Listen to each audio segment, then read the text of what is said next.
Cerita ini terjadi di ruang tamu rumah Pak Yanto Sukmana.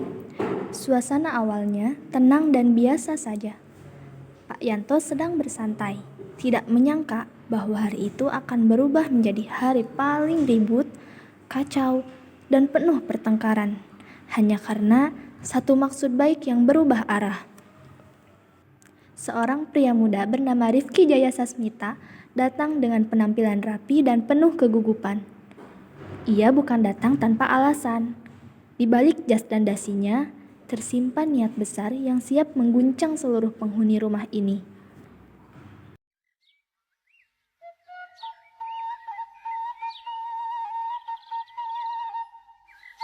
Assalamualaikum Pak Yanto. Waalaikumsalam. Rifki toh. Sudah lama ya kamu tidak mampir ke sini. Sini masuk. Memang sudah seharusnya kamu mampir ke sini.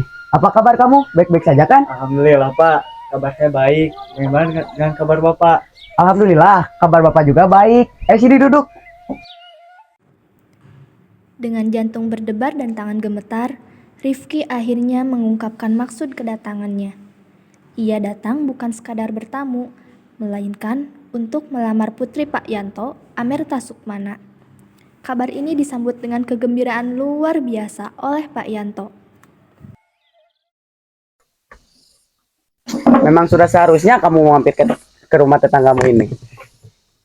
Oh tumben, kamu pakai pakaian resmi begini? Pakai jas, rambut disemir.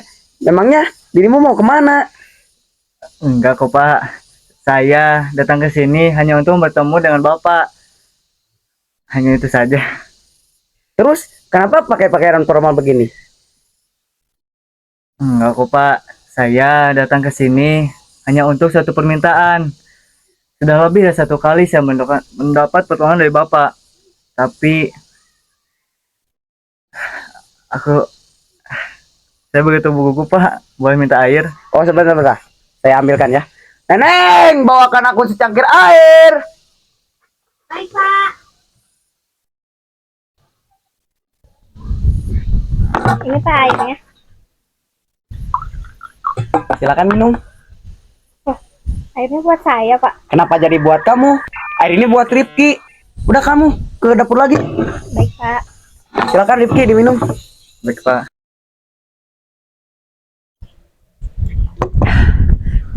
Terima kasih Pak. Maaf, saya tahu gugup. Singkatnya, tak ada seorang pun yang dapat menolong saya, kecuali Bapak. Dan saya... Udahlah Rifki. Tidak usah banyak bertele-tele lagi. Tujuanmu ke sini mau apa? Begini Pak, saya datang ke sini untuk melamar putri Bapak. Wah, kamu mau melamar putriku? Sebentar. Iya, Pak. Kau mau melamar putriku yang mana? Saya datang untuk melamar Amerta Pak. Wah, tidak bisa dipercaya lagi. Ada pria yang meminangnya. Sebentar. Kenapa saya diam saja? Silakan duduk Rifki. Saya akan panggilkan dulu Amertanya. Jadi Bapak murid saya Pak? Tentu dong, wajahmu yang tampan ini sangat cocok dengan Amerta. Sebentar ya, aku panggilkan saja. Baik Pak. Saat Pak Yanto pergi memanggil Amerta, Rifki ditinggal sendirian dengan kegugupannya. Di ruang tamu itu, ia berbicara pada dirinya sendiri, menimbang usia, penyakit, dan keyakinannya bahwa pernikahan adalah jalan menuju hidup yang lebih tenang. Aku begitu gugup. Tapi memang sekarang waktunya untuk melamarnya. Kalau aku tidak melamarnya, aku akan ragu untuk melakukannya. Pertama, aku sudah berumur 30 tahun. Umur yang krisis untuk melakukan jodoh. Aku begitu gugup. Apalagi Amerta itu gadis yang baik. Gadis yang pintar, cantik, terpelajar, apalagi yang kuinginkan. Sudah banyak hal yang mengganggu hidupku. Memang sudah seharusnya aku dihidupi oleh istriku.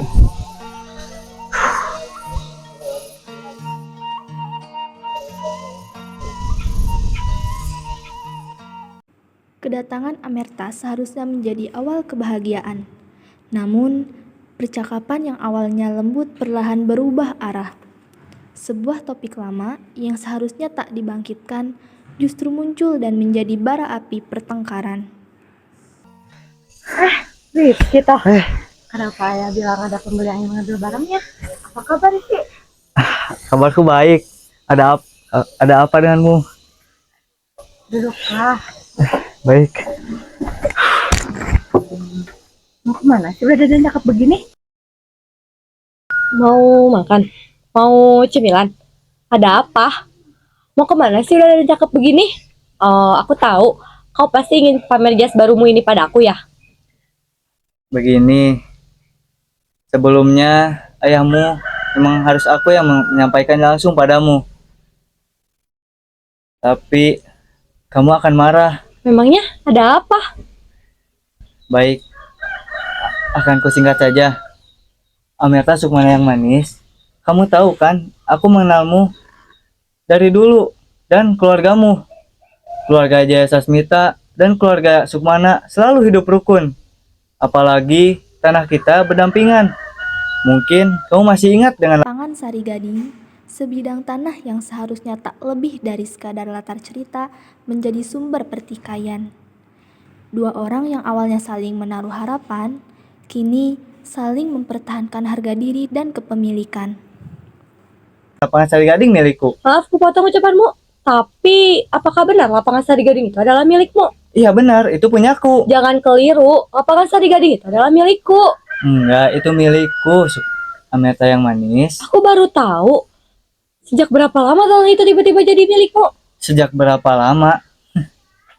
Aku sedang membicarakan lapangan Sari Gading yang terbentang antara Anyer dan Jakarta. Aku tahu, tapi itu adalah milikku. Enggak, itu milikku. Mana bisa? Aku punya bukti-bukti tertulis. Memang dahulu pernah menjadi persoalan, tetapi sekarang sudah tahu bahwa akulah pemiliknya. Perdebatan berubah menjadi pertengkaran sengit. Nada suara meninggi, emosi tak terkendali, dan niat lamaran tenggelam di tengah perebutan kebenaran versi masing-masing. Rumah yang tadi tenang, kini dipenuhi teriakan. Kamu datang ke sini mau melawak ya? Kakek nenek bibiku dan ayahku, mereka menganggap lapangan kami memanjang sampai rawa pening. Jadi lapangan Sari Gading itu adalah milikku. Akan kutunjukkan dokumen-dokumennya. Kamu datang ke sini mau melawak ya? Kami memiliki tanah itu hampir 3 abad. Terus sekarang tiba-tiba kamu bilang tanah itu adalah milikmu. Maaf Rifki Jaya Sasmita, aku bukan orang yang tergila-gila oleh tanah itu. Tapi aku terpaksa karena ketidakadilan ini. Tolong dengarkan aku dulu. Kakek ayahmu membuatkan batu bata untuk nenek bibiku. Dan karena nenek bibiku ingin Kakek nenek bibi apalah itu? Aku tak paham. Lapangan Sari Gading itu adalah milik kami. Titik. punyaku, milikku. Punya kami. Mau kita bertengkar selama 15 hari dan memakai jas, lapangan Sari Gading itu tetap milik kami. Aku pun tidak tergila-gila dengan tanah itu. Kalau kau menginginkannya, akan kuberikan sebagai hadiah untukmu. Menghadiahi aku tanahku sendiri. Harusnya aku yang menghadiahi tanah itu sebagai hadiah untukmu, karena tanah itu adalah milikku. Jadi menurutmu aku ini tak darat? Cih, aku tak pernah merampas tanah orang lain. Dan kau masih mengharapkan aku diam saja? Lapangan Sari Gading adalah milikku. Bohong! Lapangan Sari Gading itu adalah milikku. Akan kusuruh buru-buru kami untuk memotong rumput di sana. Maka akan kuusir mereka semua keluar. Awas saja kalau kau berani. Lapangan Sari Gading adalah milikku. Jangan teriak. Kamu boleh teriak di rumahmu tapi tidak boleh di sini. Tolong gunakan sopan santunmu. Kalau aku tidak sakit napas, aku tidak akan berteriak. Lapangan Sari Gading adalah milikku. Milikku. Punyaku, punyaku. Kegaduhan itu mengundang Rahayu Sukmana, ibu Amerta. Bukannya meredakan suasana, kehadirannya justru memperpanjang konflik. Kata-kata kasar saling dilempar, luka batin semakin dalam, dan Rifki semakin tertekan secara fisik maupun emosional. Apa ini? Kenapa kalian teriak-teriak? Ibu, lapangan Sari Gading itu milik kami atau milik dia? Tentu saja punya kita. Kau dengar itu? Masya Allah, Bu. Tanah itu dipinjamkan oleh nenek bibiku kepada petani-petani kakek ayahmu. selama 2000 tahun. Tapi sekarang mau menganggap tanah itu tanah mereka. Memang, tanah itu dulu memang dipersoalkan. Tetapi sekarang, anjing kami pun tahu bahwa tanah itu adalah milik kami. Akan kubuktikan bahwa itulah tanahku. Gak akan bisa, nak. Tentu saja bisa. Mengapa kau berteriak, Rifki? Kalau kau sudah berani mencoba untuk bertengkar tentang lapangan itu, maka lebih baik tanah itu kuberikan kepada petani-petani daripada ke orang sepertimu. Atas hak apa ibu menghadiahkan hak orang lain? Aku bebas memutuskan apakah aku berhak atau tidak. Ingat Rifki, umurku sudah 2 kali lebih tua daripada umurmu. Jadi, ku minta kau untuk tidak berteriak lagi padaku. Begitu, tanahku ada tanahmu. Itu bukan sikap tetangga yang baik. Dan ibu masih mengharapkan aku diam saja. Ibu mengharapkan aku bicara sopan padamu. Rahayu Sukmana, kau lintah darat. Apa katamu? Lintah darat? Aku tidak mau memberikan lapangan itu kepadamu. Aku tidak mau. Tidak mau. Oh, ini akan berlarut-larut jadinya. Akan kubuktikan di depan pengadilan bahwa akulah pemiliknya. Tidak akan bisa. Awas saja kalau kau berani. Boleh saja kau bawa persoalan ini ke pengadilan yang undang-undangnya licik itu. Memang semua keluargamu bertindak licik. Semuanya. Ya, licik. Memuakan. Ibu jangan hina keluargaku. Kakekmu seorang pengadu ayam, bibimu yang termuda melarikan diri, dan sekarang dirimu mengakui bahwa tanah itu adalah tanahmu. Dasar keluarga gila. Semuanya gila. Dan kau penyakitan, berkepala 2, bujangan tua, dan kau membawa malapetaka. Itulah kau. Ibu jangan hina keluargaku. Keluarga Jaya Sasmita dapat dipercaya. Tidak ada seorang pun yang keluar, yang kabur dari pengadilan demi pinggangku sakit. Napasku, jantungku berdebar-debar.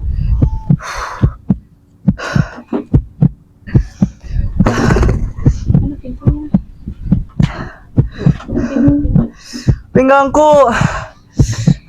Dalam kondisi lemah dan penuh amarah, Rifki akhirnya meninggalkan rumah itu. Ia pergi dengan tubuh gemetar dan hati hancur, tanpa sempat menyelesaikan maksud utamanya. Di mana pintunya? Selangkah pun kamu, jangan pernah kembali lagi ke rumah ini. Mana Bawa saja pintunya? ke pengadilan. Kita lihat nanti. Ini neraka dunia. Keheningan menyusul kepergian Rifki. Saat itulah kebenaran terungkap. Rifki datang untuk melamar Amerta. Penyesalan pun datang terlambat, menyisakan kepanikan dan rasa bersalah. Dasar anak sialan. Ada ribut-ribut apa ini, Bu? Kenapa Ibu kelihatan marah? Iya betul tuh, ibu tadi kenapa teriak-teriak? Itu, tadi Rifki datang ke sini dan mengatakan bahwa lapangan Sari Gading adalah miliknya. Padahal kan tanah itu adalah milik kita. Loh, memangnya lapangan Sari Gading itu milik kita? Bukannya tanah itu sempat jadi persoalan ya? Memang, tetapi sekarang tanah itu adalah milik kami. Dan si konyol itu, si jelek itu berani melamarmu, Amerta. Hah? Melamarku? Ibu yakin dia datang ke sini untuk melamarku? Iya, dia bilang pada ayahmu tadi bahwa dia ingin melamarmu. Memangnya dia belum bilang padamu? Hah? Melamar? Melamarku? Aduh, bawa dia kembali. Cepat, bawa dia kembali. Aduh, bawa dia kembali. Bawa dia kembali. Cepat, Cepat bawa dia kembali. Naik Bu. Rifki dipanggil kembali. Suasana berubah drastis. Yang tadi dipertahankan mati-matian, kini dilepas begitu saja. Demi cinta, demi pernikahan, lapangan Sari Gading tak lagi penting. Oh, betapa susahnya mempunyai seorang gadis yang sudah kepingin kawin. Kami hina orang itu, kami mempermainkannya, kami mengusir dia. Ini semua salahmu, Amerta. Ini semua salah ibu. Sudah, Kak, jangan berteriak. Nah, bicaralah dengan dia. Ibu sudah muak berada di sini. Bu. Neneng. Baik, Neng. Duduklah. Kau benar, lapangan Sari Gading itu adalah milikmu. Jantungku. Iya benar, itu memang milikku. Ya, milikmu. Sudah, jangan bahas itu lagi. Aku yakin kau kemari bukan untuk membahas itu kan? Bagaimana kalau minggu depan kita berburu hewan? Namun, seperti takdir yang gemar bercanda, pertengkaran belum benar-benar usai. Kali ini bukan soal tanah, melainkan tentang anjing. Tentang mana yang lebih pintar, lebih baik, dan lebih berharga. Berburu hewan. Aku mau, tapi apa kamu sudah mendengar kabar buruk tentang si Belang? Anjingku, Memangnya kenapa? kakinya lumpuh. Mungkin karena terkilir, entahlah. Tapi, apa kamu tahu, aku membeli sebelang seharga 10 juta. Wow, itu angka yang cukup mahal untuk seekor anjing. Ayahku hanya membeli 5 juta untuk si Kicik. Dan pastinya si Kicik lebih pintar dibanding si Belang. Hah? Sikit. Pertengkaran kecil kembali membesar. Emosi memuncak, Rifki jatuh tak berdaya, dan semua orang mengira tragedi besar telah terjadi. Cik lebih pintar si Belang. Gak mungkin. Si Belang pasti lebih cerdik dari si Kicik. Si Kicik itu anjing yang baik dan tak pernah menggigit pemiliknya. Tak pernah menggigit. Justru anjing kampunganmu lah yang sering menggigit orang. Mana mungkin anjingku menggigit orang lain. Kamu mau aku tunjukkan si Kicik itu lebih pintar dibanding si Belang? Gak mungkin. Anindya, bawa Kicik kemari. Kenapa kakak tiba-tiba ingin melihat si Kicik? Aku ingin menunjukkan si Kicik kepada pria ini bahwa anjingku lebih baik dan lebih cerdik dari anjingnya. Apa bagusnya anjing dengan bulu kusut seperti ini? Sudah jelas si Belang 100 kali lebih baik dari si Kicik. Apa maksudmu? Sekarang kau membandingkan anjingmu yang kurus kremeng itu dengan si Kicik? Hah? Kurus krempeng? Beraninya kau bicara seperti itu di depan anjingku? Anjingku ini lebih baik dari anjingmu. Anjingmu itu 1000 kali lebih jelek dari anjingku. Betul itu. Sudah jelas. Si Belang lebih baik, lebih cerdik, lebih pintar dari si Bohong. Kicik. Kau yang bohong. Kau yang bohong. Ada apa ini? Mengapa kalian teriak-teriak? Ayah, pria itu menghina anjing kita dan mengatakan bahwa anjingnya lebih baik daripada anjing kita. Padahal semua juga tahu si Kicik adalah anjing terhebat di kampung ini. Baik, aku sudah paham permasalahan ini. Tenanglah Rifki.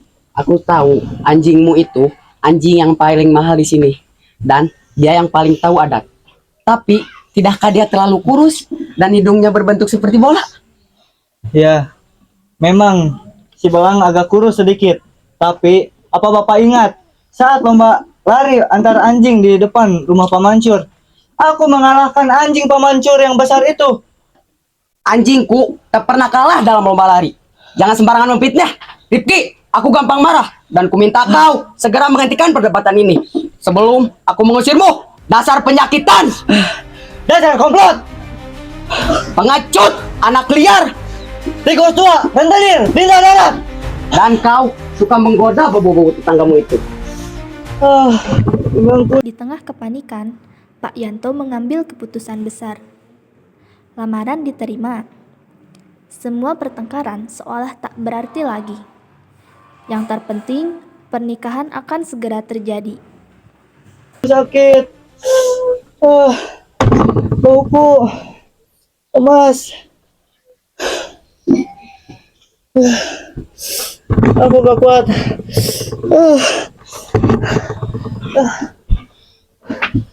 Ayah, ia mati. Ia mati. Bismillahi. Apa yang sudah aku lakukan kepada tunangan kakakku ini? Aku tahu bertanggung jawab. Lebih baik aku pergi dari sini. Ayah, Siapa yang mati? Dia benar-benar telah mati. Ya Allah. Dokter. Minum ini Rifki. Minum ini. Jangan sampai mati. Aku tak ingin masuk penjara. Alhamdulillah ya Allah. Ya hidup kembali. Bangun Rifki. Aku di mana? Apa? Aku di mana? Sebaiknya kalian segera kawin dan Amerta menerima lamaranmu dan akan kuberikan anakku kepadamu. Hah? Lamaran? Hah? Ada apa ini? Iya, Amerta menerima lamaranmu, Rifki. Ya, Rifki, aku menerima kamu. Oh ya, aku ingat. Aku senang, tapi aku pusing sekali. Aku juga senang. Sudahlah, Wah, selesailah sudah permasalahan yang ada di kepalaku ini. tapi kau harus menerima ya bahwa si Kicik lebih baik dari anjingmu. Tapi si Bang lebih cerdik. Lebih baik. Cerdik. Wah, inilah permulaan sepasang suami istri yang akan hidup bahagia. Mari kita berpesta. Hahaha. Begitulah manusia. Bertengkar hebat karena hal sepele, berdamai karena kebutuhan, dan tetap memperdebatkan hal kecil bahkan setelah sepakat bersama. Inilah awal kehidupan rumah tangga Rifki dan Amerta, yang tampaknya akan selalu penuh perdebatan, namun juga penuh tawa.